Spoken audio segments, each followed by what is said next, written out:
Hello everyone, just wanted to present to you part of my new research which involves the relationship between glucose level and HRV variations.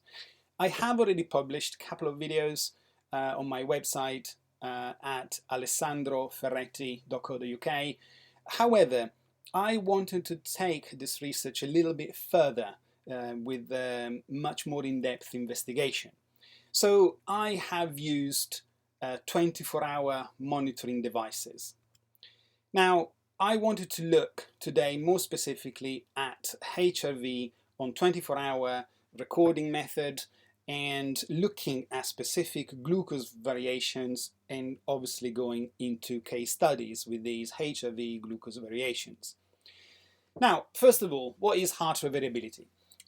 If you take a heartbeat and let's assume beats at 60 beats per minute, the actual beats may not fall at 1 second every time. There may be a variation. So normally the heartbeat does not kind of beat like a metronome. It's not always too regular.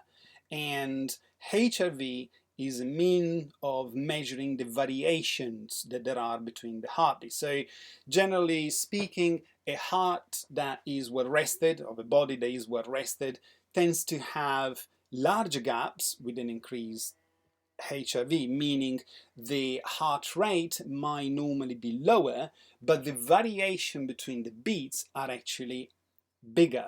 This sounds like a little bit counterintuitive, yet if you do some research and want to expand on that, you will actually see the reason why. So basically, the heartbeat is more relaxed. Imagine like a rubber band. It can change and is a lot more elastic when it's brand new. And you know, compared to the body, will be the well-rested version of it.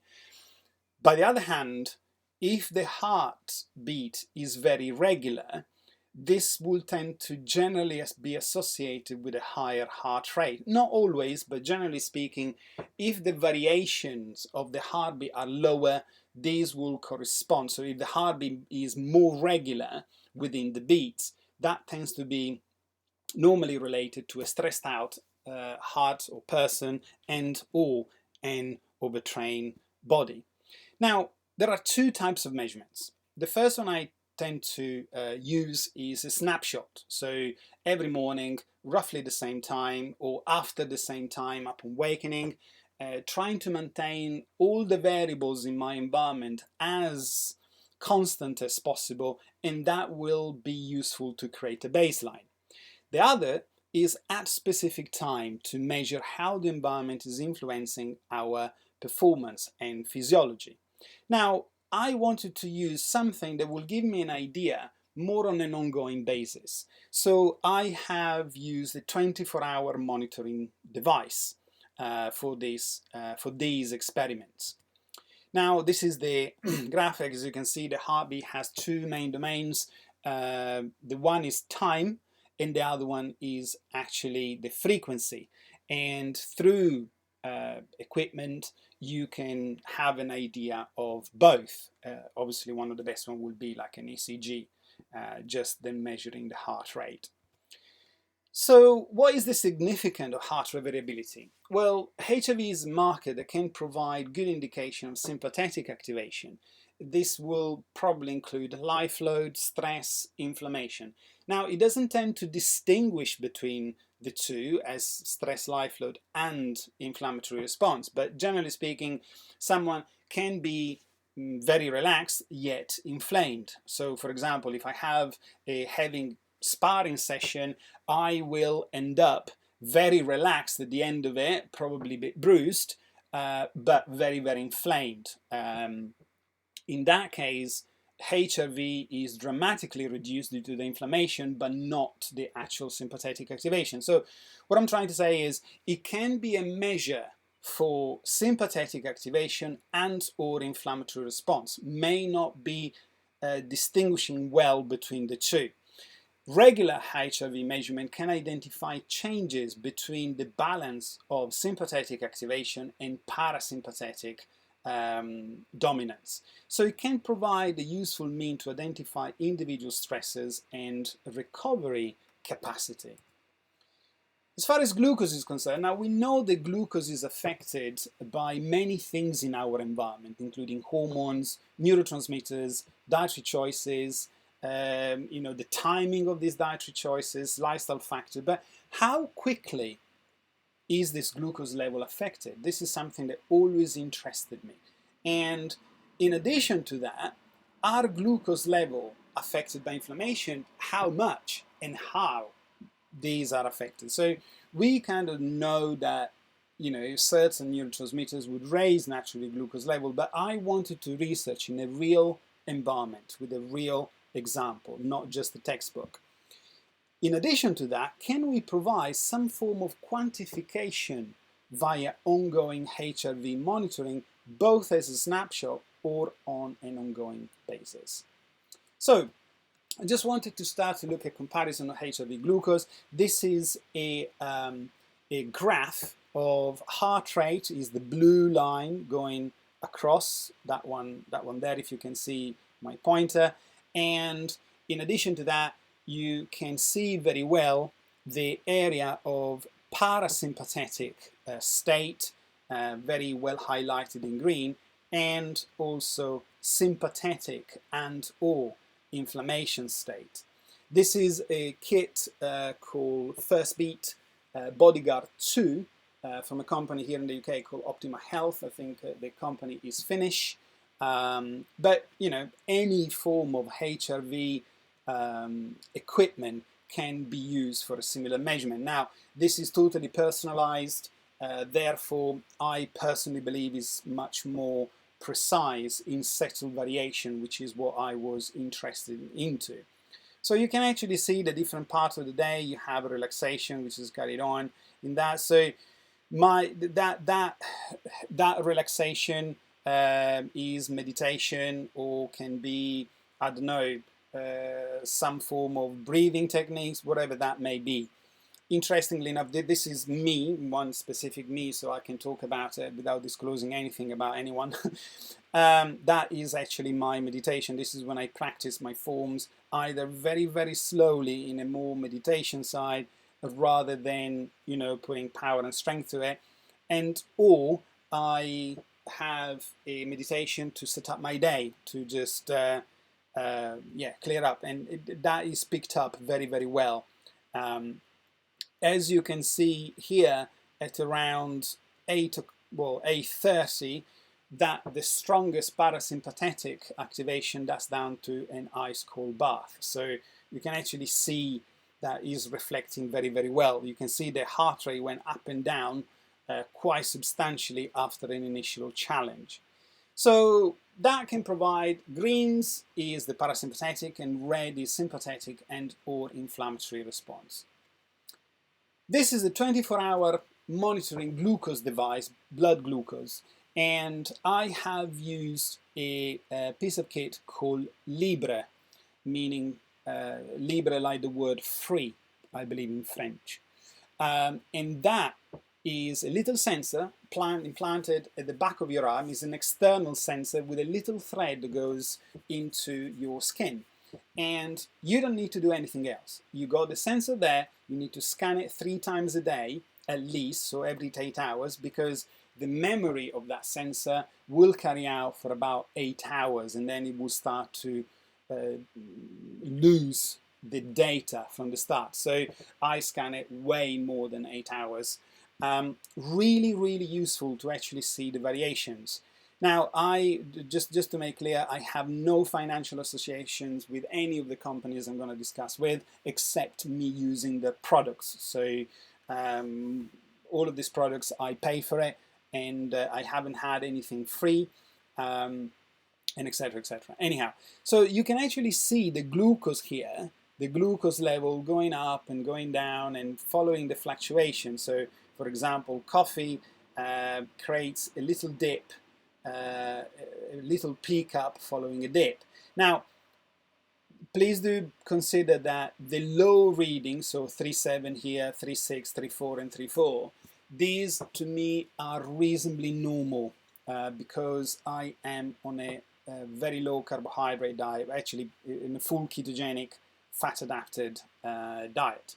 So, but you can actually see the variations between different, so 10 grams of carbs provided very little peak, whereas 25 grams provided a much bigger peak. So the feeding times are symbolized by the actual apple here.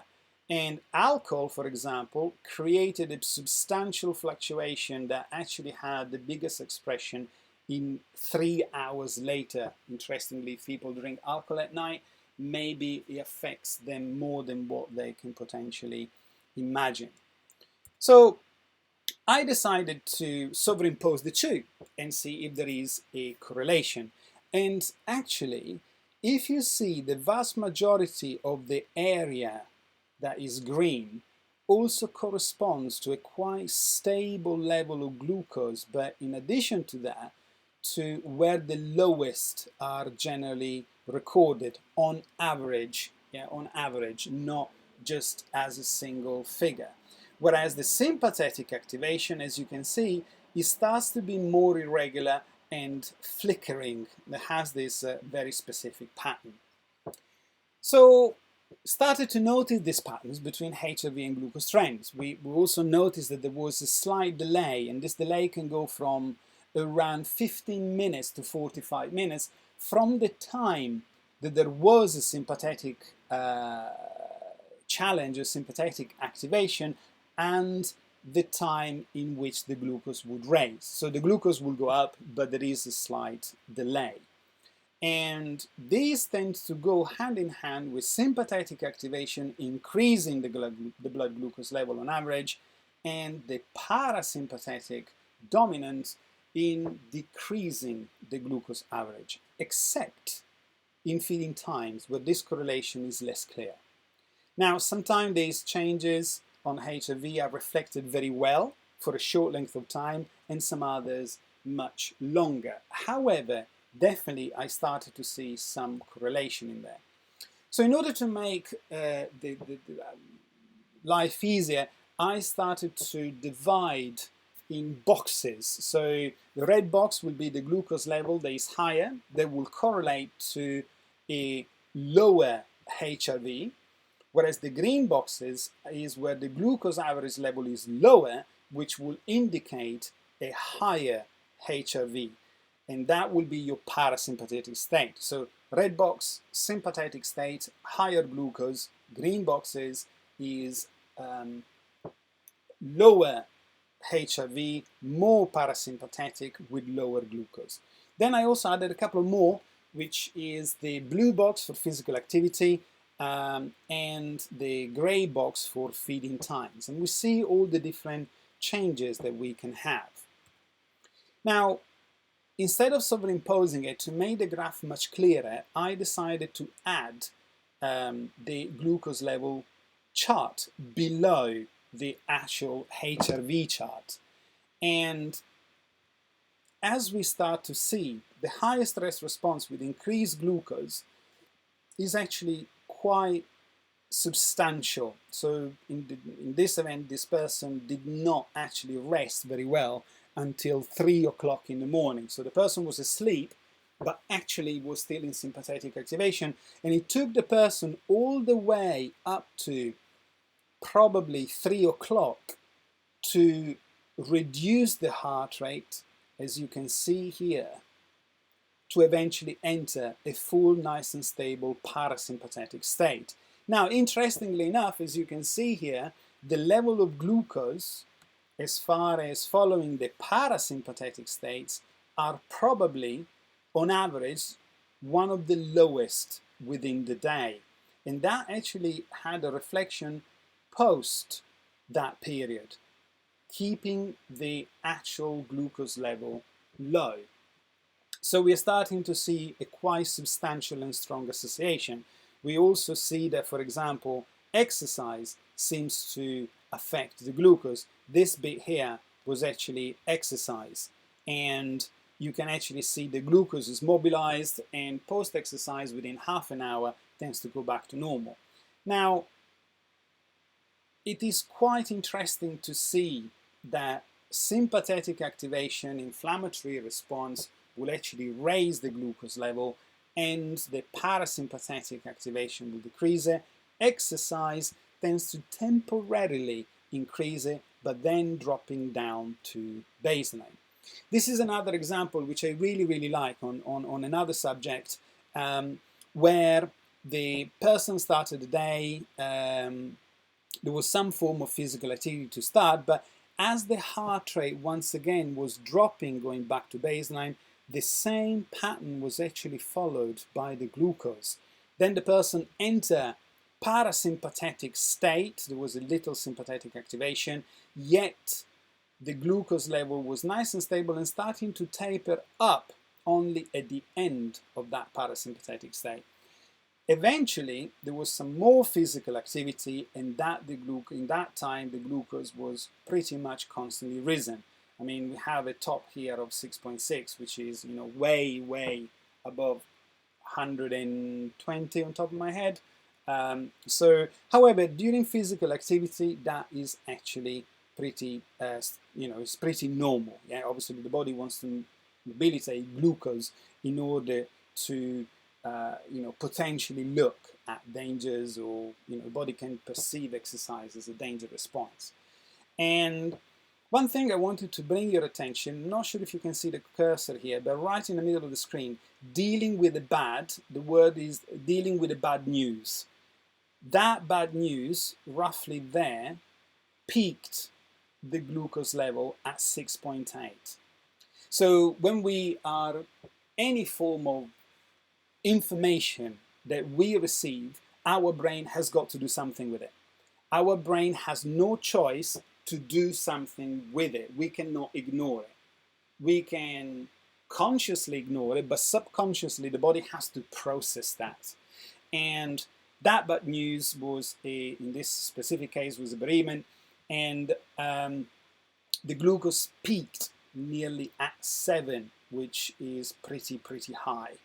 So just for your interest, and then as the person calmed down, you can actually see that the glucose started to taper down, still on the high end of the average range. And eventually, towards the end of the day, actually towards mid-sleep on that night, the glucose started to go back onto normal levels, still though on the high end. So we can actually starting to see these trends between HRV and glucose level. So prolonged time in either of the states, sympathetic inflammation or parasympathetic inflammation, dominance, tends to be reflected in glucose response. And depending on the time and of the day and the intensity of the reaction, as far as HRV, glucose will respond accordingly. And having some trend that will loosely correlate to HRV all the time, but closely correlate to HRV many times. So HRV stress reaction, low HRV at the red box will keep the blood glucose level elevated for longer, whereas the low stress reaction, which is the higher HRV in the green box, so let's say the parasympathetic side, will drop to baseline or lower reading much quicker. I also wanted to investigate feeding times, and I could do this only in people that have a healthy diet. I have not tested this on people that do not have a healthy diet. And the correlation between people that are in ketogenic state, like myself and a couple of others, and people that are on carbs, still reasonably good, low level of carbs, but not not in full ketosis, are actually very similar. So the gray box is the one that will look at these areas, and I wanted to quantify what does actually mean low carb, and I'm referring to low net carbs. Fiber are ample levels across all the subject that I tested this with.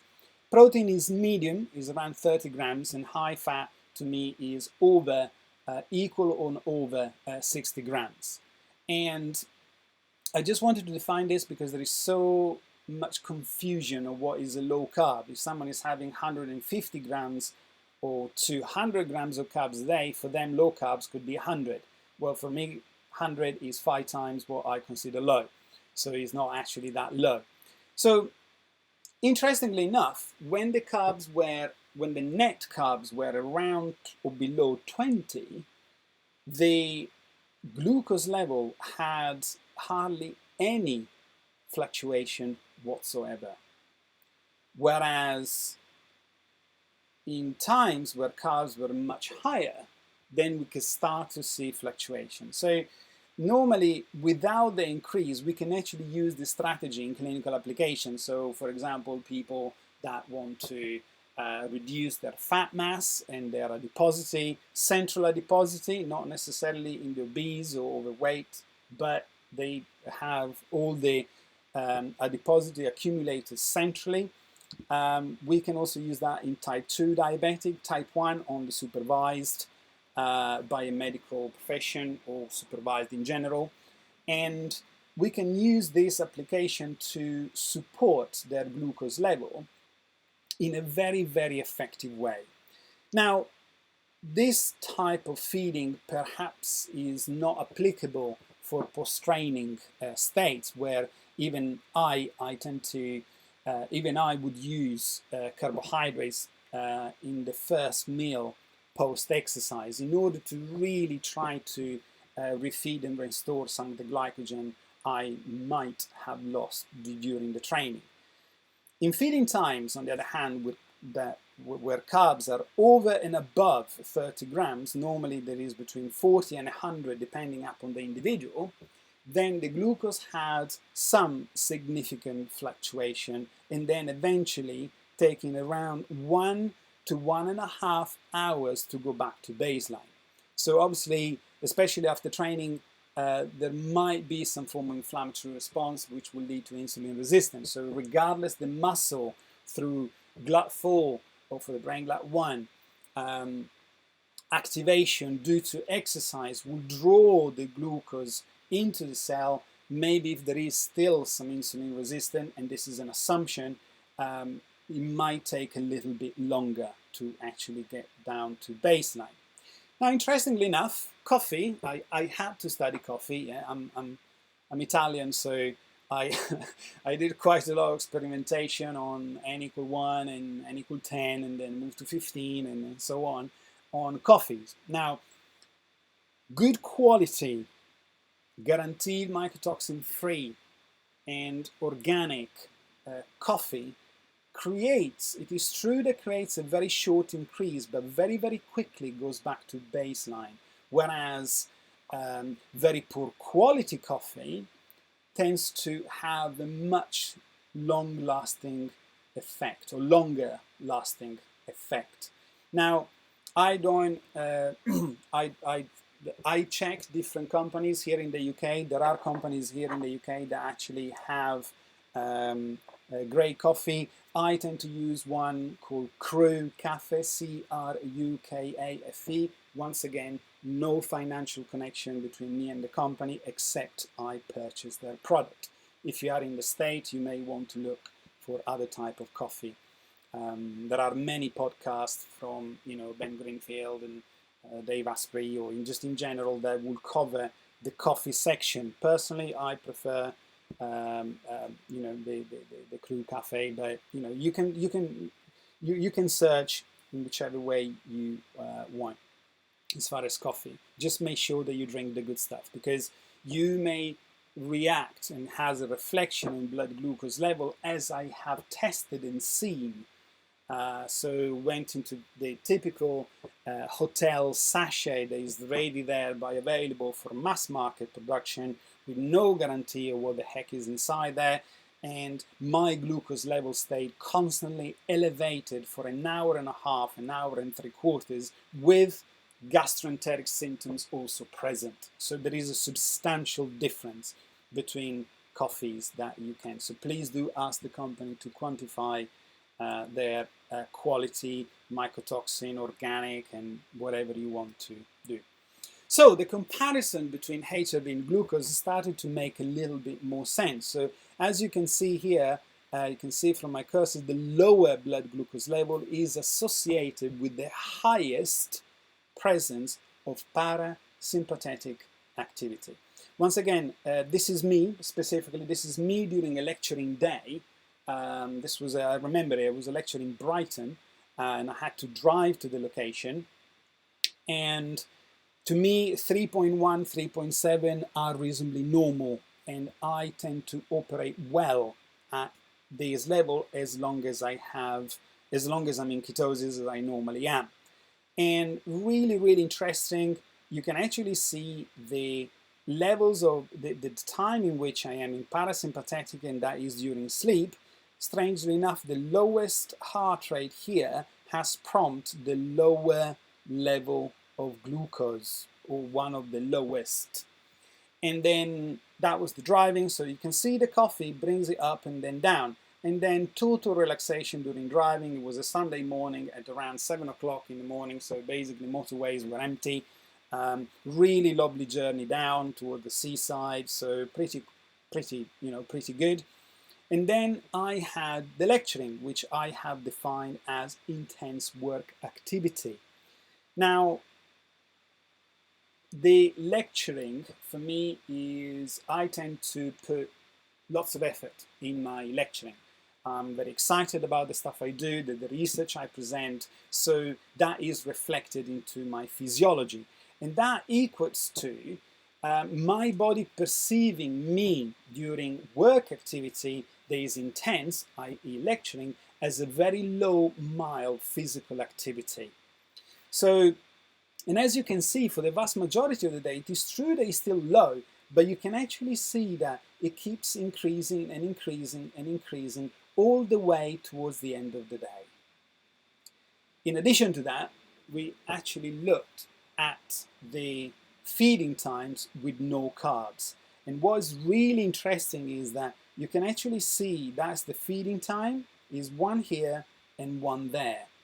Without carbs, actually it should be more specific. So the carb levels were below 20 net carbs, meaning total carbs minus the fiber, the indigestible one. So in a meal where you have medium level of protein, high and good levels of fats, and low level of carbs, the blood glucose fluctuation are basically negligible. And this is another time, still very similar pattern, where the green areas are the parasympathetic will equate again to the lower level of glucose. In here you have a coffee, little peak, and then down again back to baseline. Now, interestingly, the normal sympathetic activation during a normal day with things to do without being stressed out had increased the average glucose level as much as the coffee, but kept it there. That's the interesting bit.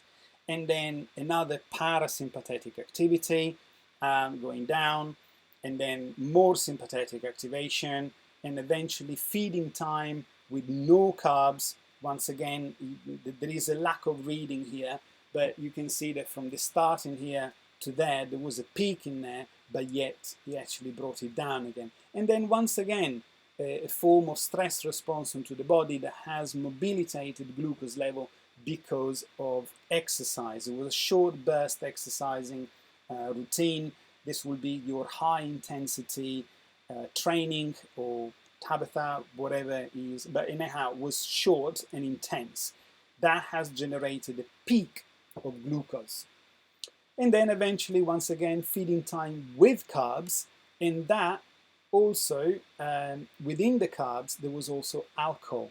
And you can see that actually, regardless the sympathetic activation is not too high, as the red zones are not terribly high, there is the highest and strongest stress in here, that peak there, in the more intense here, it has obviously corresponded, plus the feeding times with the carbs, that is a constant raised glucose level.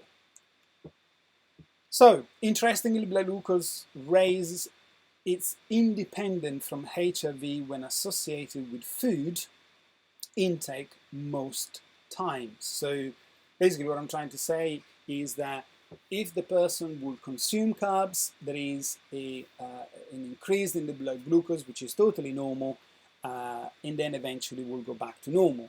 Whereas food reactions that are reflected in HRV levels, and this is something that is particularly important to us because maybe by providing a snapshot before and after the meal or specific food, it can give us an idea of what is the sympathetic activation created by a food. So for example, if I do that in myself, so I relax for 5 minutes, take a reading as a snapshot with any of the apps. You can use also the camera on a mobile device.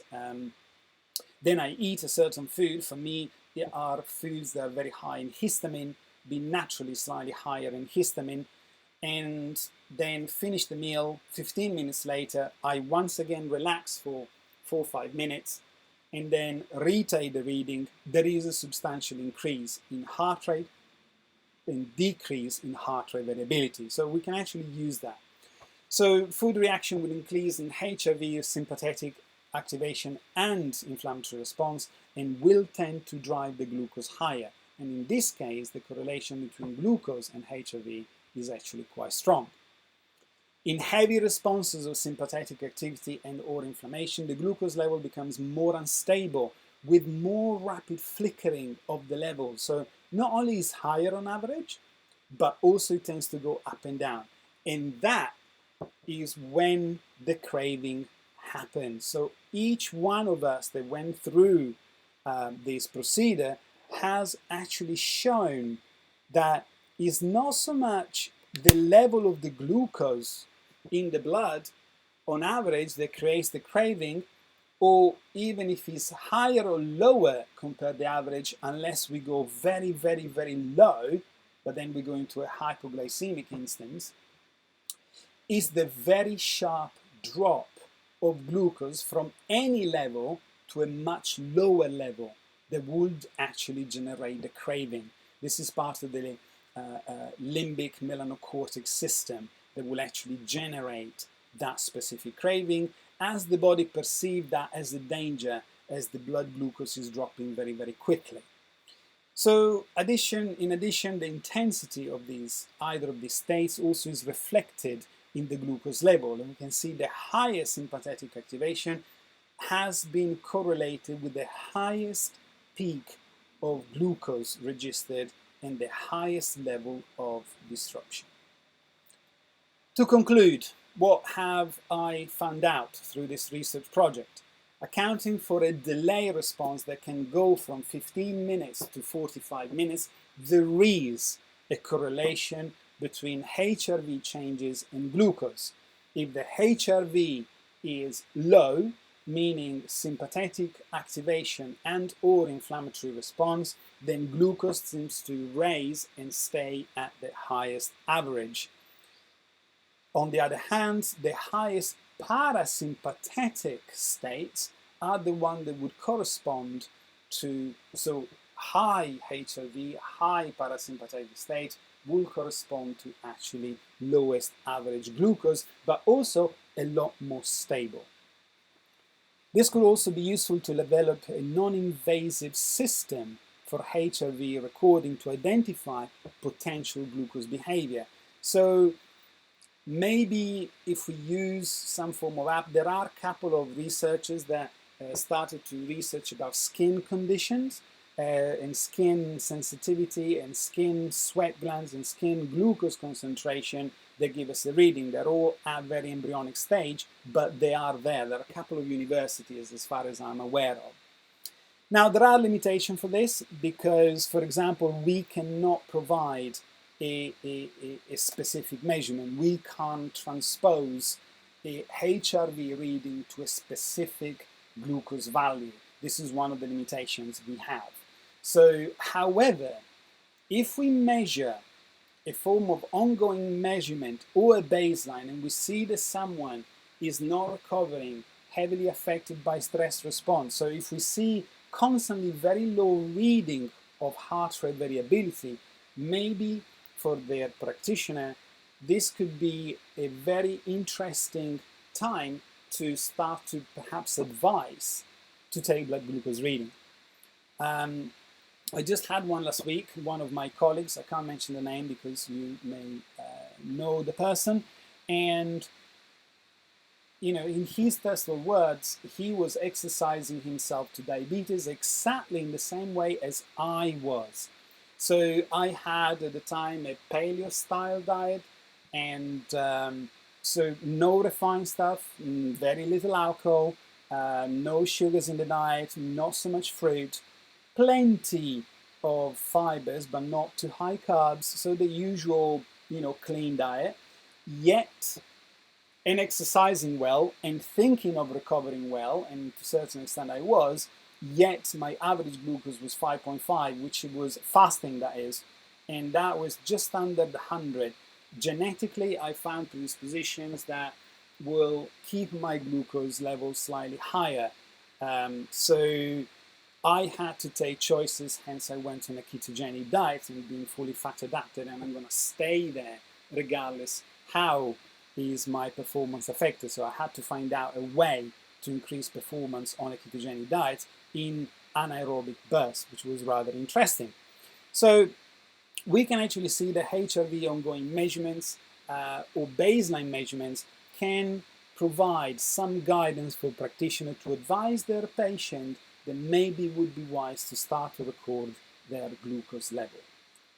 Now, one project I also wanted to cover is next time is the correlation that there is between all of this data, but on top of this I'm going to add the result from a test of a daily collection for cortisol, cortisone endogenous, and sex hormones patterns. The test was are provided by a company called Dutch. Once again, I have no financial connection with the company, but they very kindly, they're interested in what I'm doing. So if we can correlate glucose, HRV, sympathetic activation in different stages, then could be potentially very helpful to understand a little bit more about our physiology. So please watch the space. I'm very excited. I'm not sure if I look forward to all of it because I will have to test a normal day. I will have to test light training, low stress, and then increasing the stress response in the training load up to a point where I will exhaust myself. So that will be training heavily, working hard, and seeing how my body will actually will deal with that. So I hope this was helpful. I hope that you got even just a couple of gems that you can use in your clinical practice, and hopefully this was greatly helpful to you. Look forward to see you soon back here. Bye bye.